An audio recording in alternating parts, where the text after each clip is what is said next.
Welcome back, everybody. I'm Tassie with Tassie Eats, and today I'm having sushi. And before I get started on my food, I wanted to do some shout outs to a few people on my channel. So the first one, it's going to be a new thing, probably around once a month. I'm going to do a shout out to a mukbanger of the month.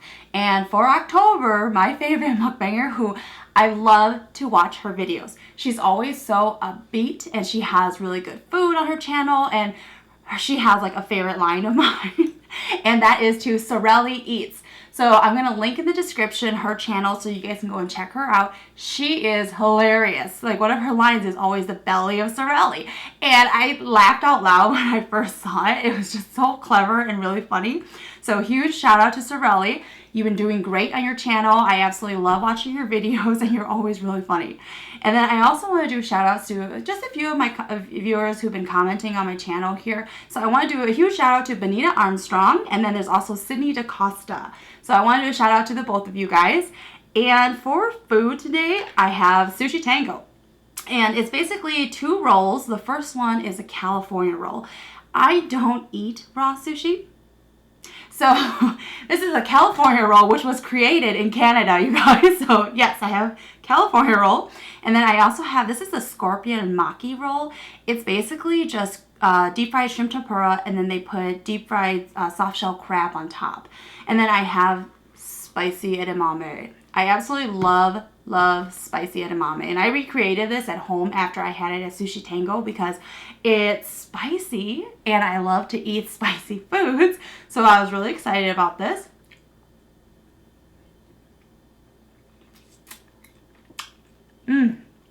It's really spicy and I like it. And normally you go over to a Japanese restaurant, these are microwaved, okay? Sometimes they steam them, but the majority of them, they microwave these suckers, and they just steam it in a bag in there, and then they just sprinkle kosher sea salt on top.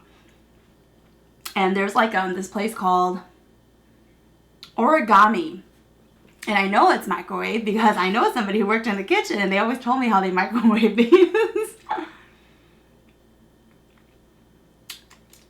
I love it at Sushi Tango. They basically pan fry it in a wok, and they put like all this pepper and spice on it, and I absolutely love it.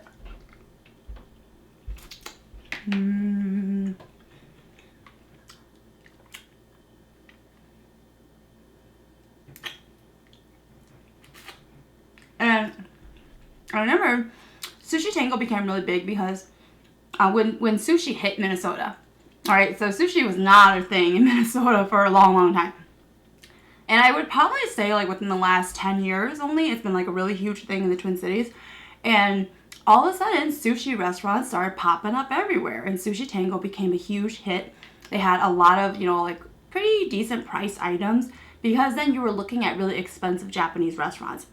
Sushi Tango, they are owned by Hmong people, and they have they incorporate a lot of other Asian dishes into their menu. Like, even though it's supposed to be a Japanese restaurant, they'll serve like bulgogi, and that's like a Korean dish.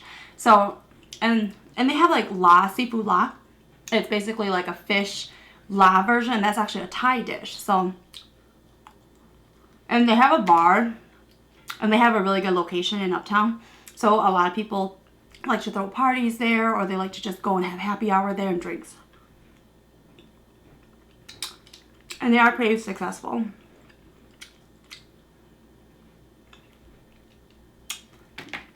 And then when sushi hit though, like Target started carrying sushi, you guys.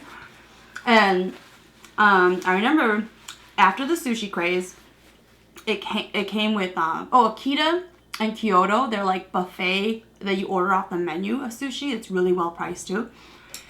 But after the sushi craze hit here in Minnesota, then came ramen. So ramen is still pretty big right now. They're still working on opening up ramen shops, and so it's like a huge thing in the Twin Cities.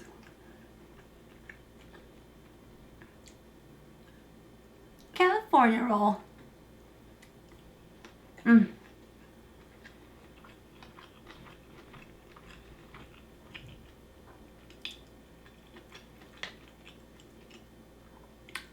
And those of you who are new to my channel, you don't know, I don't like like super salty things. So for my sushi, I don't dip it in soy sauce mixed with wasabi.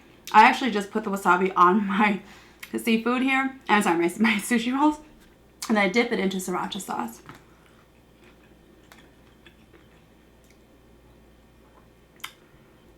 I don't know how spicy the wasabi is.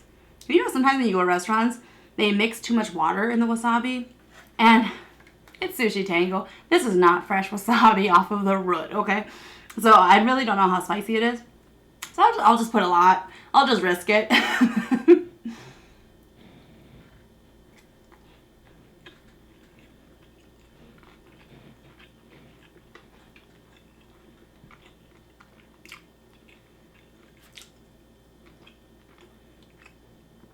Yeah, it's not super spicy. And just so you know, if you guys go to like buffets and you see a whole huge thing of wasabi there, it's all the powdered stuff and they just mix it with water. And you know, like it's not like a thing where the older it is, the better it gets, okay? It's not like that. So you can tell when you're getting fresh or really good wasabi and even the ginger because it has a bigger kick to it, a higher kick.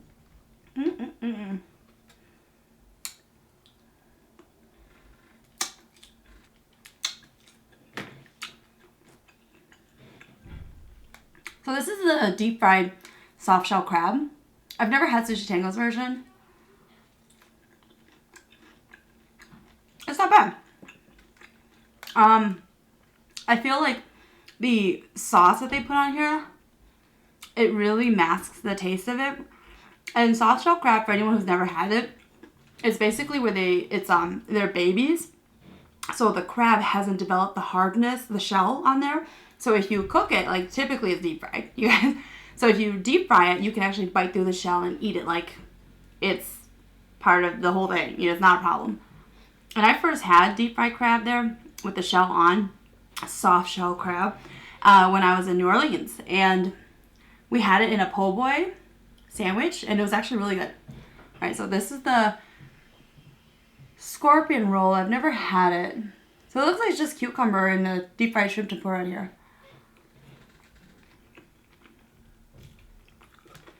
The heck is this? It's a huge asparagus at the end. And I think because it's scorpion, it's supposed to be the tail. The asparagus is surprisingly cooked very well. And sushi, I do crave it, like, all the time.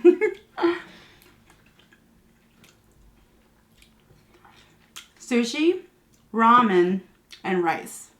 Those are like things that I eat, like I could eat all the time. Oh, come on.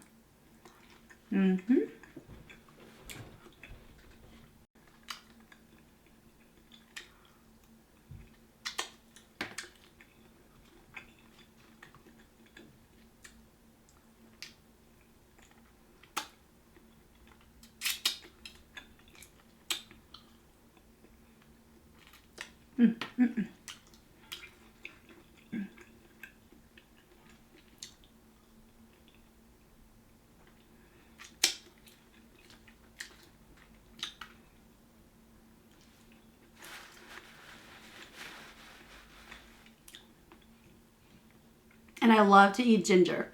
So I actually eat a lot of ginger.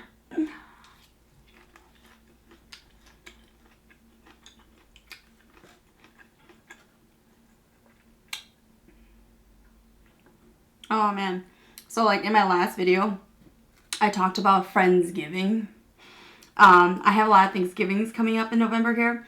And now I have like my high school girlfriends. I mean, the last time I was in high school was 12 years ago, you guys. So they all want to like, we always like to like once a year or a couple times a year, we like to catch up. So everybody gets to see each other and, excuse me, through the years, you know, like my girlfriends, they've gotten married, they've had children, they've traveled all over the world. So it's always really good to catch up, see where everybody is and everything like that.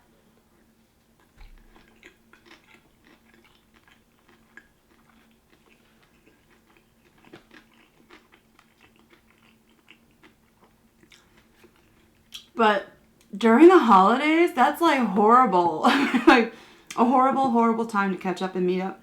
And I know like they want to meet up and everything, which I'm fine with. It's just, it's really hard right now to find time to fit it in my schedule.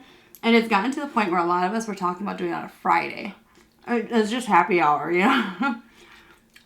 But I know some of my girlfriends, they're still like, ooh. Yeah, they're still like in college still. And they're like, that is good.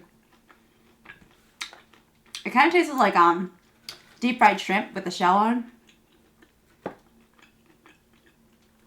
And they're not like, so it's just like, so they're trying to work between all of their exams and everything like that. And we're all struggling on finding a time right now. And one of them suggested around Thanksgiving. And I'm like, the week of Thanksgiving? Are you crazy?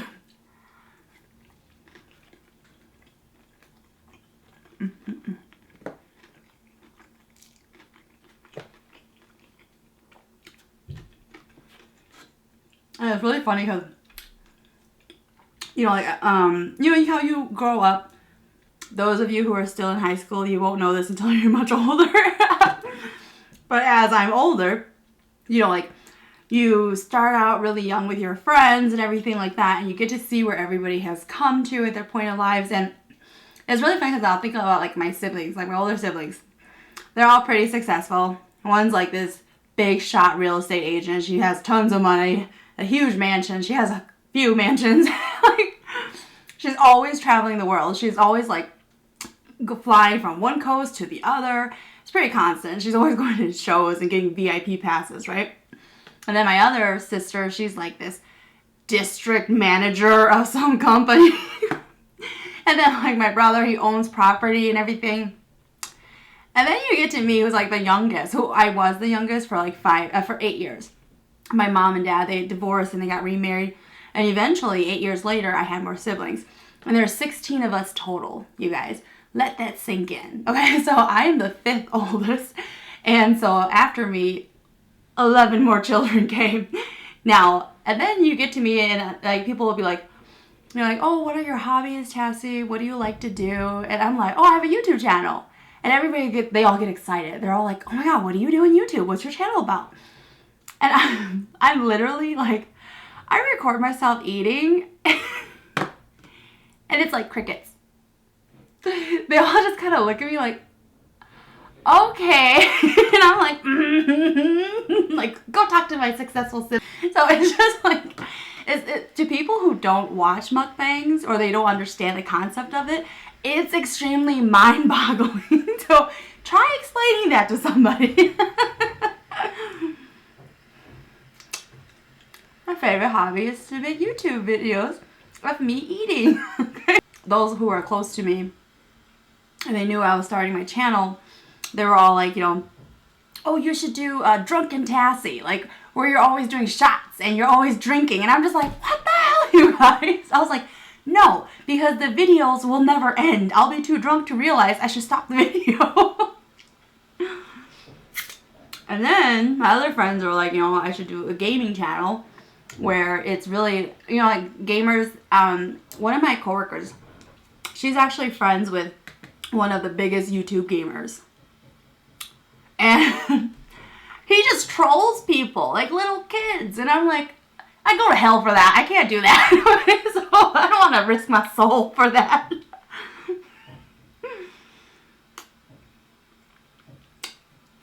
And she's always talking about him. Like, I get it. You guys are close to him, but I'm not going to troll a bunch of children. And it's really funny because I mentioned in my last video, I actually play a lot of video games. So it's hilarious when you are a girl and you are playing video games. I guarantee you this is how the conversation goes.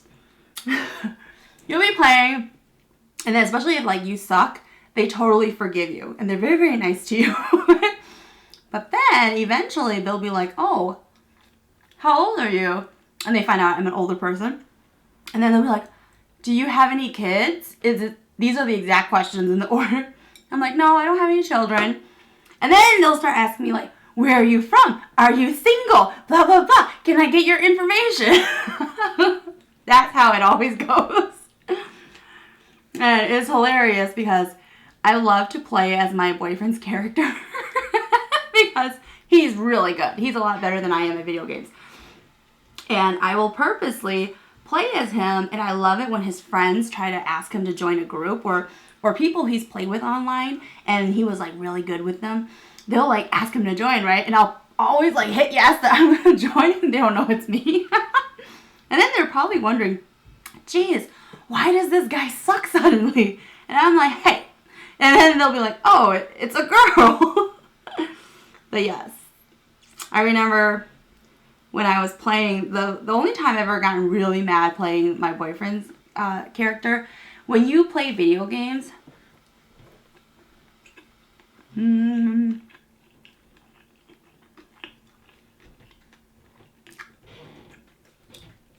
can customize your controls to do different things, right?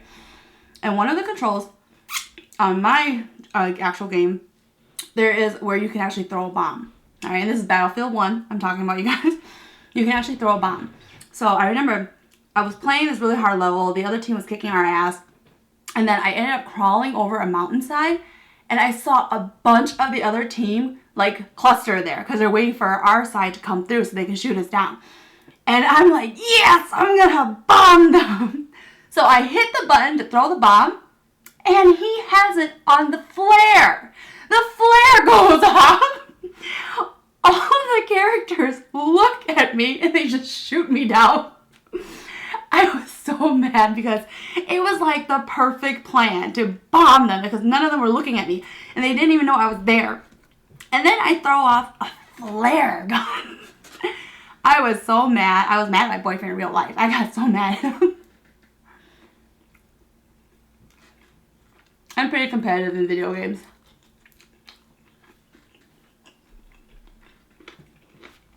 And it's kind of funny because I'm not competitive when I play with other people. I'm only competitive when I play with my boyfriend. The guy that I'm dating, I am competitive with them when it comes to video games. Alright, I'm going to try eating one of the deep fried crab legs with the actual roll.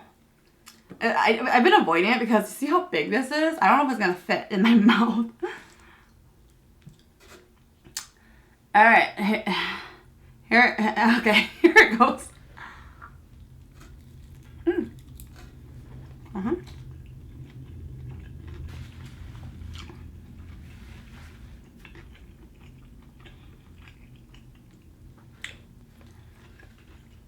And my favorite bar up here in Uptown, it's called Up Down. Literally up and down, okay? And they are like really the first huge arcade bar here in Minnesota. And it is my favorite place because it's an arcade bar. They have like human-sized Connect 4. They have huge projectors where you can play like racing games or like RPG kind of games where you're like trying to kill each other. Not RPG. Like Street Fighter type of games. And then they have arcades up the yin yang. They have a lot of old school type of games too. And they have, like my favorite, I always play Connect 4. There's this game called Killer Queen Bee. And then there's also Skee Ball. Skee Ball is one of my favorite games. And I love to go there and play. And then like, you know, it's like my boyfriend and I, we will get super competitive. Oh, even DDR. They also have DDR. They recently got it. And my boyfriend, he wears like a size 15 in shoes. So whenever I beat him in DDR, he thinks it's because I have tiny feet compared to his and the system isn't recognizing his huge feet. And I'm like, no, you just suck, okay?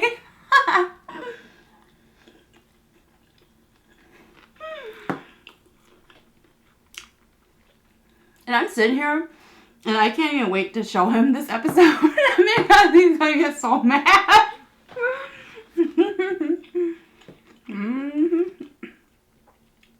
Yeah, when I beat him in DDR that night, he was so mad. He, like, ripped me to shreds in all the other games the rest of the night.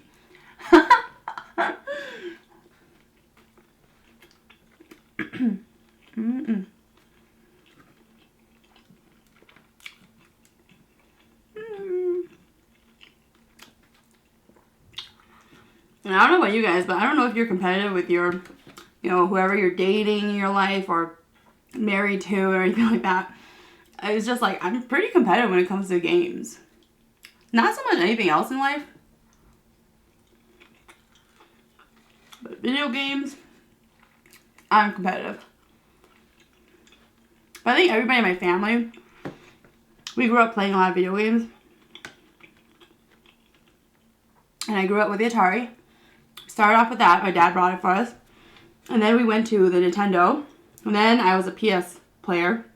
PlayStation. I had a GameCube and everything. So, this roll here, the scorpion one, it's like $19, you guys.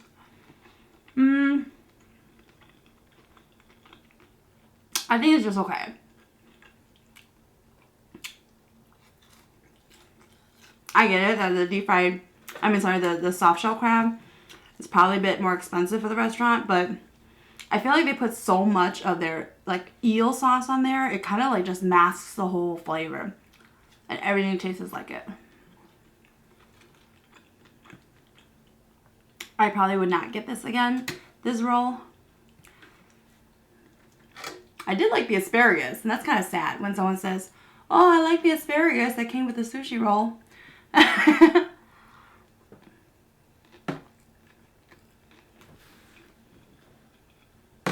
always drop food on myself, you guys. I'm sorry.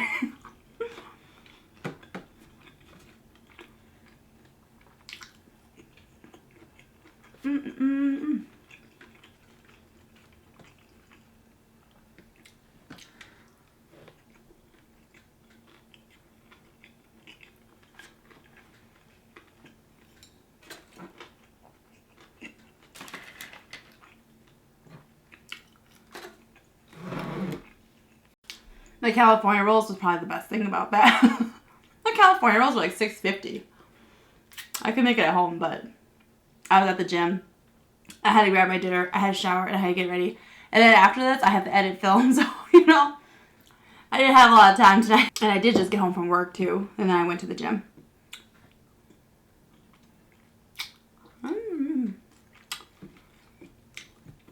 And actually eating edamame at the Japanese restaurant is actually what got me started to like beans. Because most of my life, I did not like beans. And I didn't even like edamame, you know? But then what happened was people kept eating it. And it's one of those things where you keep seeing somebody eat the same thing over and over, and they keep exclaiming about how good it is. So finally I eat it. And then I was like, it's okay. And then I kept eating it. And that's how I started to like it. A lot of times, whenever you eat something and you don't like it, and you have a huge aversion to it, it is because something happened, you know? For some people. But for me, I remember somebody gave me it's basically with the rice, and then they put the raw tuna on top, okay? So it wasn't a roll. And I remember I kept watching everybody eat it, and they kept saying how good it was. So it was one of those things where it was tricking me. And I was like, okay, I have to try this, right? So I worked myself up, like, yeah, you're just going to chew and you're going to swallow. You're going to figure it out afterwards if you like it or not. So I was working myself up, and I take it, and I dip into the soy sauce and everything, and then I take a big bite, but I couldn't fit the whole thing in my mouth. So I tried to bite into it, and then as my teeth went down, I started to freak out. And then I pulled the sushi away from me to kind of help break it, and it didn't. Instead, the fish scraped underneath my teeth. And then I was like, I was like I spit everything out. I started throwing up. It was a huge episode. I probably overreacted. So, and then I started feeling sick. And I'm doing this because it's in your head. You know, like, I ate raw fish as if I had picked up a fish off a sidewalk and ate it. So it was like that in my head the whole time. So I won't do it again. The amount of energy required to work myself up again to try it. Everybody in my family eats raw sushi, even my younger siblings. I'm just like, I'm okay. And for anyone who's never had edamame, don't eat this green part, okay? You can. It's really hard, though. It might not be edible for you. Normally, people just kind of bite it to, like, push the seeds out. And this is so good because it's spicy and it gives it a nice spicy kick. I'm full now. Thanks for watching, you guys.